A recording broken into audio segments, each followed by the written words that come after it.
Assalamualaikum warahmatullahi wabarakatuh. Hari ini saya akan menerangkan mengenai tentang organisasi sekolah. Organisasi sekolah adalah proses kerjasama dua orang atau lebih untuk mencapai tujuan organisasi secara efektif dan efisien dalam bidang pendidikan.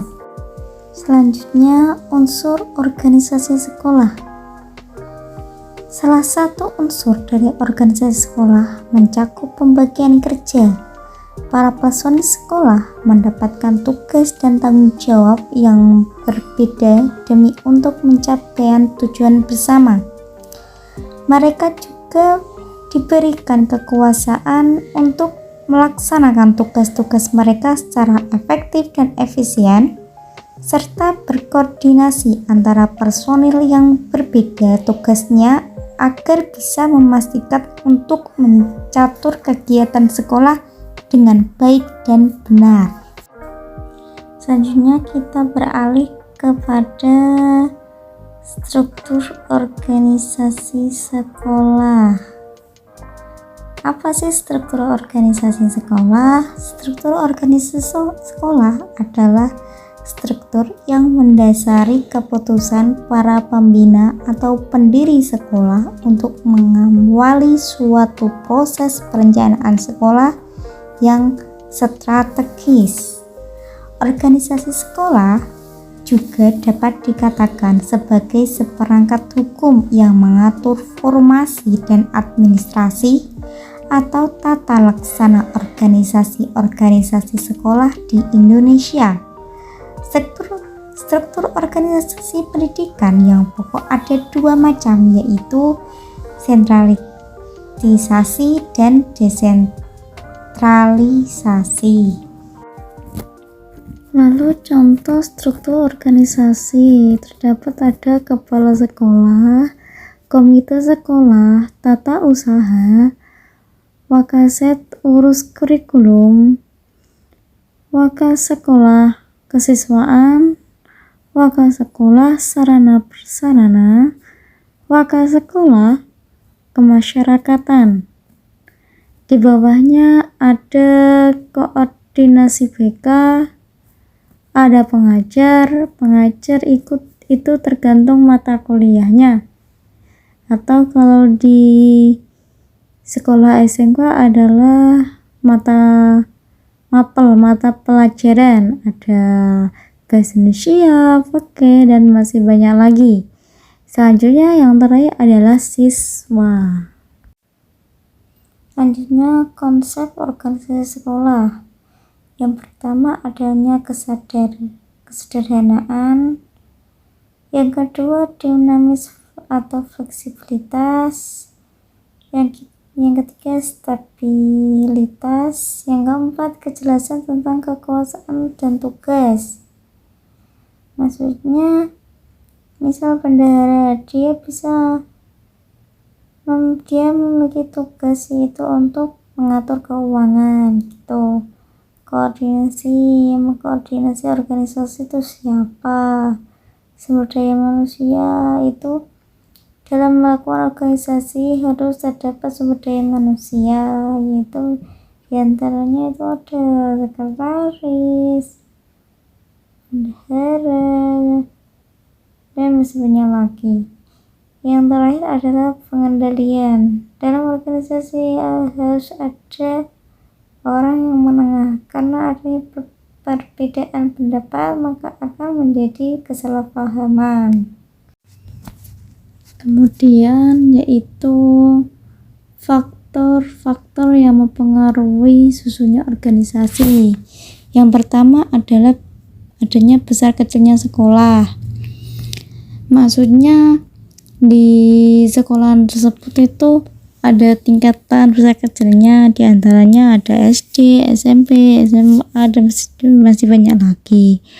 Di MTS itu terutama MTS Baharul Ulum itu memiliki besar kecilnya sekolah, yaitu besar kecilnya itu di usia segitu, emosi siswa itu tidak stabil. Jadinya harus membuat sebuah penanganan, yaitu mengadakan koordinasi BK untuk mengendalikan si anak tersebut. Yang kedua adalah letak dan lingkungan sekolah. Letak lingkungan sekolah itu sesuai enggak dengan kita membentuk organisasi ini. Misal organisasi letak sekolahnya tuh berada di mana. Kalau di desa berarti organisasinya tuh bernuansa ke desa, seperti itu. Yang ketiga adalah jenis sekolah. Jenis sekolah di MTS Unair adalah sekolah yang bernuansa keislamiah. Mengapa? Karena MTS Bahrul Ulum merupakan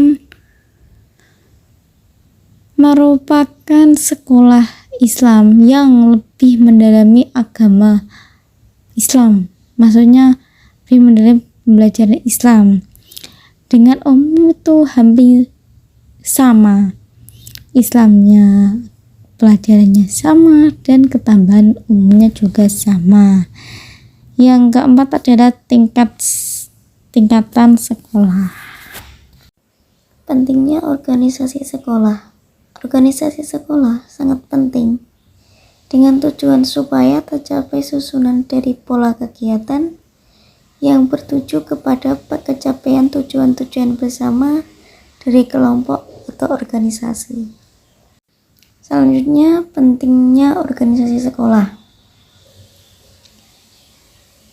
Yang pertama, jalannya sekolah itu lancar menuju kepada tujuan. Yang kedua, menghindari tindakan sewenang-wenang atau otoriter kepada kepala sekolah.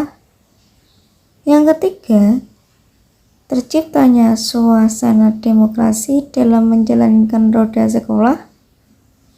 Yang terakhir adalah agar tidak terjadi overlapping atau tabrakan. Lalu, ciri-ciri organisasi sekolah yang baik.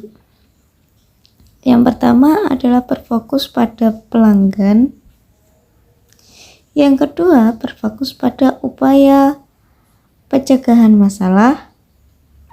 Yang ketiga, investasi pada manusia dan menangkap manusia sebagai aset organisasi.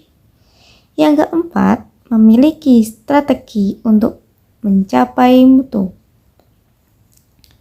Yang kelima, memperlakukan kelurahan sebagai umpan balik untuk memperbaiki diri atau responsif.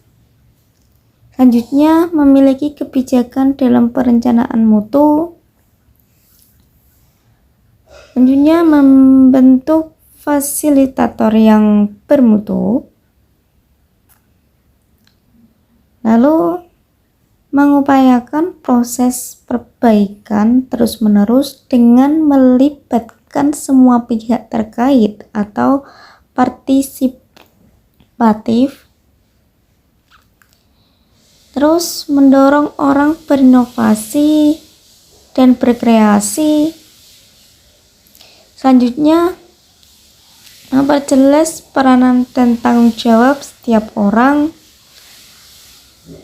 dan memiliki strategi evaluasi yang objektif dan jelas, memiliki rencana jangka panjang, memiliki visi dan misi, memandang mutu sebagai bagian dan kebudayaan. Yang terakhir adalah terbuka dan tanggung jawab. Cukup sekian dari saya. Wassalamualaikum warahmatullahi wabarakatuh.